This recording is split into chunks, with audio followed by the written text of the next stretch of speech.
வக்கீல் வாய்ஸ் நேயர்களுக்கு வணக்கம். தமிழ்நாடு காங்கிரஸ் கமிட்டியினுடைய புதிய தலைவராக ஸ்ரீபெரும்புதூர் சட்டமன்ற உறுப்பினர் திரு கே செல்வப்பெருந்தகை அவர்கள் நியமிக்கப்பட்டிருக்கிறார். பல்வேறு தரப்புல இருந்தும் திமுகவிற்கும் இவருக்கும் செட் ஆகுமா, கட்சிக்காரர்களுக்கும் இவருக்கும் செட் ஆகுமா, யார்தான் இவர் அப்படின்லாம் பேசிட்டு இருக்காங்க. தனிப்பட்ட முறையில் செல்வப்பெருந்தகை அவர்களை தெரியும் என்கின்ற விஷயத்துல தான் நான் இந்த வீடியோவை உங்களுக்கு இன்னைக்கு போடுறோம். சாதாரண ஒரு விவசாய குடும்பத்தில் பிறந்து பல்வேறு கட்ட பிரச்சனைகள் எல்லாம் அவர் அவருடைய அரசியல் வாழ்க்கையில் சந்தித்திருக்கிறார். ஏபிஎல்எஃப் என்று சொல்லக்கூடிய புரட்சி பாரதம் கட்சியில முதல்ல அவர் இருந்தார். அதற்கு பிறகு அந்த புரட்சி பாரதம் கட்சியினுடைய நிறுவனர் டாக்டர் பூவை மூர்த்தியார் அவர்கள் மறைவிற்கு பிறகு அதற்கு முன்னதாகவே என்னன்னு கேட்டா ஒரு சில கருத்து வேறுபாடுகள்னால அவர் என்ன பண்றாருன்னா விடுதலை சிறுத்தைகள் கட்சிக்கு வர்றார். விடுதலை சிறுத்தைகள் கட்சி இன்றைக்கு தமிழ்நாட்டில் ஒரு அரசியல் கட்சியாக கால் பதித்து 6 சட்டமன்ற தொகுதிகள் அவங்களுக்கு 2001 திமுக கூட்டணியில் வழங்கப்பட்டுச்சு. அதுல 2 சட்டமன்ற தொகுதியில் அவங்க தோத்துட்டாங்க. 4 சட்டமன்ற உறுப்பினர்கள் இன்னைக்கு சட்டமன்றத்தில் இருக்காங்க. இந்த பேஸ் எங்க உருவாக்கப்படுகிறதுன்னு பார்த்தா, விடுதலை சிறுத்தைகள் உருவாக்கப்பட்ட காலத்தில் அந்த விடுதலை சிறுத்தைகள் கட்சிக்கு மாபெரும் சக்தியாக சப்போர்ட்டாக நிறைய பொருளாதார உதவிகள் எல்லாம் செய்தவர் தான் செல்வப்பெருந்தகை. திருமாவளவன் அவர்களுக்கு அடுத்தபடியான ஒரு தலைவராக பார்க்கப்பட்டவர் தான் செல்வப்பெருந்தகை. பல்வேறு கட்ட போராட்டங்கள், ரொம்ப நிறைய விஷயங்கள் அவர் அந்த கட்சிக்காக செய்தார். அதுக்கப்புறம் ஒரு மனக்கசப்பு ஏற்படுகிறது. மனக்கசப்பு ஏற்பட்ட உடனே பிஎஸ்பி என்று சொல்லக்கூடிய பகுஜன் சமாஜ் கட்சிக்கு அவர் போறாரு. பகுஜன் சமாஜ் கட்சியில சிறிது காலம் அங்க மாநில பொறுப்புல பணியாற்றிட்டு அங்கிருந்து என்ன பண்றாருன்னா கொஞ்ச நாள் அந்த கட்சிக்கு சரி ஏதோ ஒரு டிஃபரன்ஸ் ஆஃப் ஒப்பீனியன் அதுல இருந்து அவர் நியூட்ரலா இருக்காரு. அதற்கு பிறகு காங்கிரஸ் கட்சியில அவர் இணைகிறார். விடுதலை சிறுத்தைகள் கட்சியில சட்டமன்ற உறுப்பினராக பணியாற்றி இருக்கிறார். அதற்கு பிறகு 2021 சட்டமன்ற தேர்தலில் காங்கிரஸ் கட்சியில அவருக்கு ஸ்ரீபெரும்புதூர் சட்டமன்ற தொகுதி, அதாவது தமிழ்நாட்டில் ஒரு முக்கியமான தொழில் நகரமாக இருக்கக்கூடிய ஸ்ரீபெரும்புதூர்ல ஒரு எம்எல்ஏ சீட் அவருக்கு கிடைத்தது. அந்த எம்எல்ஏ சீட்டை புத்திசாலித்தனமாக தன்னுடைய அரசியல் வியூகம் அவருக்கு நிறைய தெரியும். ஏன்னா மாபெரும் தலைவர்களோட அவர் பயணித்தவர். அந்த வியூகத்தின் அடிப்படையில் அவர் மாபெரும் வெற்றியை பெறாரு. வெற்றியை பெற்றுட்டு அந்த இடத்துல என்ன பண்ணுறாருன்னா இன்னைக்கு சட்டமன்ற உறுப்பினராக இருக்கார். அதுவும் இல்லாமல் காங்கிரஸ் கட்சியினுடைய SC/ST அணியினுடைய மாநில தலைவராக நியமிக்கப்பட்டிருந்தார் அந்த காலகட்டத்தில் சட்டமன்ற தேர்தல் அப்போ தமிழ்நாடு காங்கிரஸ் கமிட்டியினுடைய தலைவராக திரு KS அழகிரி அவர்கள் தொடர்ந்து 6 ஆண்டு காலம் அவர் அந்த கட்சியில் இருக்காரு. இதுல ஒரு விஷயம் என்னன்னு கேட்டா, தொடர்ச்சியாக ராகுல் காந்தி காங்கிரஸ் கட்சியை வலுப்படுத்த வேண்டும் என்று எல்லா பக்கமும் நடைபயணமாக இப்ப 2ஆம் கட்ட நடைபயணமாக நார்த்ல போயிட்டு இருக்காரு. ஆனால் அவர் நார்த்ல போனாலும் சரி, சவுத்துல போனாலும் சரி, தமிழ்நாட்டு காங்கிரஸ் கமிட்டி என்னன்னு கேட்டீங்கன்னா ரொம்ப அமைதியா சாதுவாக செயல்பட்டு கொண்டு இருந்தாங்க. அது எல்லாருக்குமே தெரியும். பல பேர் என்ன கேட்டால் இதுக்குள்ளே அவர் பெரியவரா இவர் பெரிய, எப்பவுமே தமிழ்நாடு காங்கிரஸ் கமிட்டின்றதே ஒரு வியப்பான ஒரு விஷயமா இருந்துச்சு.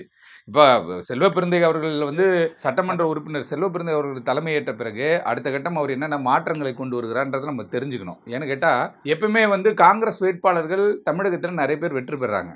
அது திமுக கூட்டணியில் இருக்கிறதுனாலயா இல்லை காங்கிரஸுக்குன்னு சொல்லி ஒரு ஃபேஸ் வேல்யூ இருக்கு, அந்த ஃபேஸ் வேல்யூனாலன்றது தெரியல. ஆனால் காங்கிரஸுடைய வேட்பாளர்கள் வெகுவாகவே இங்கே தமிழகத்தில் வெற்றி பெறது அது கடந்த ஒரு 15-20 ஆண்டு காலமாக இது நடந்துட்டு இருக்கு. இந்த காங்கிரஸ் கட்சிக்குள்ள என்ன ஒரு பிரச்சனை, எதுக்கு இப்படி ஒரு தலைவரை திடீர்னு மாற்றணும் அப்படின்றது எல்லாருமே பேசி கொண்டிருக்கோம் இல்லையா? இந்த விஷயம் என்னன்னு கேட்டால், KS அழகிரி அவர்கள் காங்கிரஸ் கட்சியினுடைய தலைவராக பொறுப்பேற்றதிலிருந்து எத்தனை பொதுக்கூட்டங்கள் நடத்தப்பட்டிருக்கிறது, எத்தனை கட்சிக்காரர்களை போய் இவங்க சந்திச்சாங்க. ஏன்னு கேட்டால் இவங்க ஒரு ஒரு ரயில் மறியல் போராட்டம் கூட நம்ம பார்த்துருப்போம். 4 பேர் போய் ரயில் மறியல் பண்ணுறேன்னு போட்டாங்க. என்னன்னு கேட்டால் அப்படியே போயிட்டே இருந்தோம், திடீர்னு இது மாதிரி சம்பவம் தெரிஞ்சு அதனால் ரயில் மறியல் பண்ணோம் அப்படின்ற மாதிரி சொன்னாங்க. அதே போல் அவரை சார்ந்தவர்களுக்கு, அதாவது காங்கிரஸ் கட்சியில் ஒரு சின்ன ஒரு சிக்கல் ஆரம்ப காலத்துலேருந்தே இருக்குது. என்ன கேட்டால் இந்த குரூப் பாலிடிக்ஸ்ன்னு இருக்குது. அந்த குரூப் பாலிடிக்ஸில் இவங்க என்ன பண்ணுவாங்கன்னு கேட்டால், 70 ஆண்டு கால அரசியல் வரலாறு உள்ள காங்கிரஸ் கட்சியில் இந்த குரூப் பாலிடிக்ஸ் அந்த 50 ஆண்டுகள் இருந்திருக்கு. இந்த 50 ஆண்டுகளில் பார்த்தோன்னா ஒரு ப. சிதம்பரம் இருக்காருன்னா அவர் MP, அவருடைய மகன் MP. முன்னாள் காங்கிரஸ் கமிட்டியினுடைய தலைவர் திருநாவுக்கரசு, அவர் சட்டமன்ற உறுப்பினர், அவர் MP, திருச்சி MP. அவங்க பையன் சட்டமன்ற உறுப்பினர். EV.K. இளங்கோவனுடைய மகன் காலம் சென்று விட்டார், அவர் வந்து சட்டமன்ற உறுப்பினர். அவர் இறந்த பிறகு அவருக்கு வந்து பாராளுமன்றத்தில் சீட்டு கொடுத்தாங்க. அவர் வந்து தேனியில் ரவீந்திரநாத் கிட்ட தோத்து போயிட்டார். அப்படி இவங்க ஃபுல்லாக குரூப் பாலிடிக்ஸ்லேயே தான் இருப்பாங்க. ஆளாளுக்கு இவரை ஒரு தலைவராக, அவரை ஒரு தலைவர், அவரை ஒரு தலைவராக, இதை வந்து மாற்ற முடியாத ஒரு சூழல் ஏற்பட்டுருச்சு. இப்போ இவர் ஏன் தலைவராக தேர்ந்தெடுத்திருக்காங்கன்னு கேட்டால், இவர் வந்து சட்டமன்ற தேர்தலில் வெற்றி பெற்ற பிறகு இவர் வந்து என்ன பண்ணுறாங்கன்னா, சட்டமன்ற தலைவராக காங்கிரஸ் கட்சிக்குன்னு ஒவ்வொரு கட்சிக்குன்னு ஒரு சட்டமன்ற தலைவர் இருப்பாங்க. அந்த காங்கிரஸ் கட்சியினுடைய சட்டமன்ற தலைவராக செல்வ பெருந்தகை நியமிக்கப்படுகிறார். தொடர்ச்சியாக பல்வேறு விஷயங்களை அவர் பேசுகிறார். அதுவும் இல்லாமல் இந்த குரூப் பாலிடிக்ஸு அப்படின்றதுல சிக்காத ஒரு கேண்டிடேட்டாக தான் இவர் பார்க்குறாரு. ஏன்னு கேட்டால், இவர் வந்து செல்வகுமார் அணியோ, இல்லை திருநாவுக்கரசு அவர்களுடைய அணியோ, இல்லை KS அழகிரி அணியோ, ப. சிதம்பரம் அணியோ, இப்படி இந்த அணியாக எனக்கு சீட்டு கொடுக்கணும், என் பையனுக்கு சீட்டு கொடுக்கணும் அப்படின்றத இவங்களுடைய மோட்டிவ். அதே போல் தங்கபாலுன்ற ஒருத்தர் இருந்தார். அவரும் பார்த்தீங்கன்னா இந்த சட்டமன்ற தேர்தலுக்கு அன்றைக்கி அவர் பார்க்கும்பொழுது நிறைய வியப்படைஞ்சிட்டார். புதுசாக வெள்ளை சட்டெல்லாம் போட்டு திருப்பி வந்துட்டார் சீட்டு கேட்கறதுக்கு. இந்த 5 ஆண்டுகளுக்கு ஒரு முறை தான் இந்த காங்கிரஸ் கட்சியில் இருக்கக்கூடிய இந்த பழந்தின்னு கொட்டை போட்டவங்க வெளியிலே வராங்க. அப்படி இருக்கும் பொழுது எப்படி அந்த கட்சி டெவலப் ஆகும் அப்படின்றத தேசிய தலைமை ஒரு முடிவு பண்ணுறாங்க. இந்த KC வேணுகோபால்னு ஒருத்தர் இருக்கார். அவர் கேரளா மாநிலத்தை சார்ந்தவர். அவர் என்ன கேட்டால், அவருக்கு தமிழ் எல்லாமே அத்துப்படி. அவர் ஃபுல்லாத்தையும் ஆராய்ச்சி பண்ணும்போது அப்போ ஒரு தகவல் வருது. ஏங்க இந்த மாதிரி தமிழ்நாடு காங்கிரஸில் ஒரு ஸ்ட்ராங்கான ஒரு விஷயமே இல்லை. இவங்க என்ன கேட்டால் தேர்தல் வரும்போது தான் போய் பேசுறது. அப்போ ஒரு செலவுக்கு ஒரு காசு கொடுப்பாங்க. அதை வாங்கிட்டு இப்படி போய் ஏதாவது ஒரு பிரச்சனை பண்ணி 10 சீட்டு வாங்குறது, அதில் ஒரு 6 சீட்டு 8 சீட்டு இண்டிவிஜுவல் கெப்பாசிட்டியில் வின் பண்ணுறது அப்படின்ற ஒரு விஷயம் போயிட்டுருக்கு. ஆனால் இந்த முறை நம்ம ஒரு மாற்றத்தை ஏற்படுத்துகிறோம் அப்படின்ட்டு ஒரு ட்ராக் ரெக்கார்டை எடுக்கிறாங்க. எடுக்கும் பொழுது இவர் காங்கிரஸ், அதாவது SC அணியினுடைய தலைவராக இருந்தார் செல்வ பெருந்தகை. அப்போ என்ன பண்ணுறாரு, இவர் சட்டமன்றத்தில் வின் பண்ணி சட்டமன்ற தலைவராக வந்து காங்கிரஸ் கட்சியினுடைய தலைவராக நியமிக்கப்பட்டோன்னே அழகிரி என்ன பண்ணுறாரு, இந்த போஸ்டிங் SC அணியினுடைய போஸ்டிங் எடுத்து அவர் என்ன பண்ணார், ரஞ்சன்குமார்னு சொல்லிட்டு அவருக்கு வேண்டப்பட்ட ஒரு நண்பருக்கு கொடுத்துட்றாரு. இன்றைக்கி ரஞ்சன்குமார்ன்றவர் அந்த பொறுப்பில் இருக்கார்.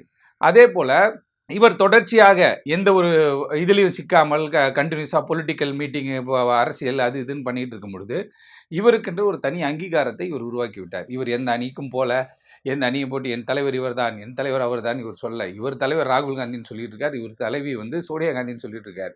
அதன் அடிப்படையில் இன்றைக்கு பல்வேறு சர்ச்சைகள் ஏற்பட்டாலும் காங்கிரஸ் கட்சிக்கு ஒரு நல்ல தலைவரை நியமிக்க வேண்டும்னு சொல்லி பல ஆண்டு காலமாக ஒரு சண்டை.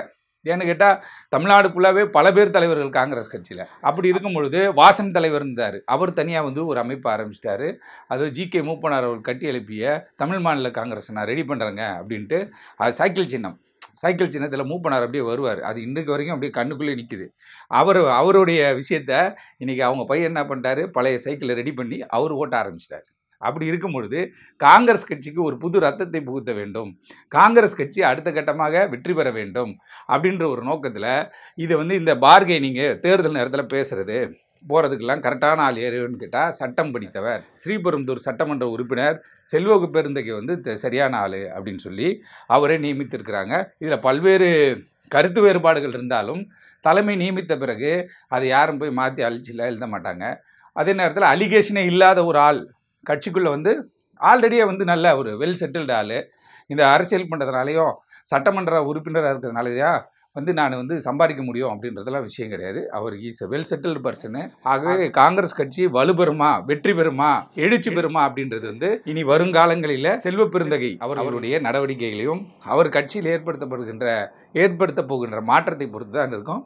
பொறுத்திருந்து பார்ப்போம். நன்றி, வணக்கம்.